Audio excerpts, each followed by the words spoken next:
তো বন্ধুরা আজব একটা সেটিং শিখতে পারবে, যে কোনো ভিডিওর ব্যাকগ্রাউন্ড নিমিষেই চেঞ্জ করে নিতে পারবেন। এই আজব সেটিং শিখতে আমাদের স্ক্রিনটাকে লক্ষ্য করুন, সহজেই শিখাবো।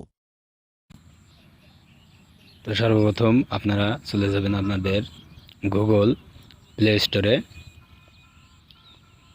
তো এখানে গিয়ে সার্চ বক্সে লিখতে হবে ক্যাপকাট, CAPCAT,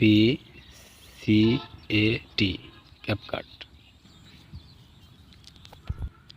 আমার আগের থেকে ইনস্টল করা ছিল, আপনারা ইনস্টল করে নেবেন। আমি জাস্ট ওপেন করে দিলাম। তো এখান থেকে আমরা সিলেক্ট করে নেব নিউ প্রজেক্ট।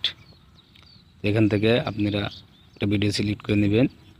তো আমি একটা ভিডিও এখান থেকে সিলেক্ট করে নিলাম। তো সিলেক্ট করে নেওয়ার পর তো আপনারা এখান থেকে চলে যাবেন এডিট, তারপরে যাবেন ক্যাপকাট। যাওয়ার পর দেখুন বাম সাইডে লেখা আছে রিমুভ ব্যাকগ্রাউন্ড। তো এখানে চাপ দিয়ে দিবেন। তো ওখানে পার্সেন্ট উঠছে, একটু অপেক্ষা করবেন। তো যাই হোক, আমার ব্যাকগ্রাউন্ড রিমুভ হয়ে গেছে দেখুন। তো আপনারা এখন চলে যাবেন। তো আমরা এখন মনে করেন যে ব্যাকগ্রাউন্ড চেঞ্জ করব। তো এখান থেকে যেতে হবে এখানে ক্যানভাসে চাপ দিয়ে দেব।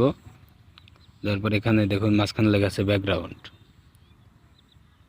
তো আমি আমার পছন্দ মতো একটা ব্যাকগ্রাউন্ড নিয়ে নিচ্ছি। তো আপনি আপনার পছন্দ মতো একটা ব্যাকগ্রাউন্ড নিয়ে নেবেন।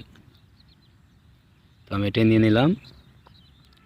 তো বন্ধুরা, আমার ভিডিও এইভাবে আপনাদের আপনার ভিডিওর ব্যাকগ্রাউন্ড চেঞ্জ করতে পারবেন। তো বন্ধুরা, এরকম আরও ইম্পর্টেন্ট ভিডিও পেতে আমার চ্যানেলটি এখনই সাবস্ক্রাইব করে পাশে থাকা বেল আইকনটি ট্যাপ করে অল ভিডিও সিলেক্ট করে দেবেন।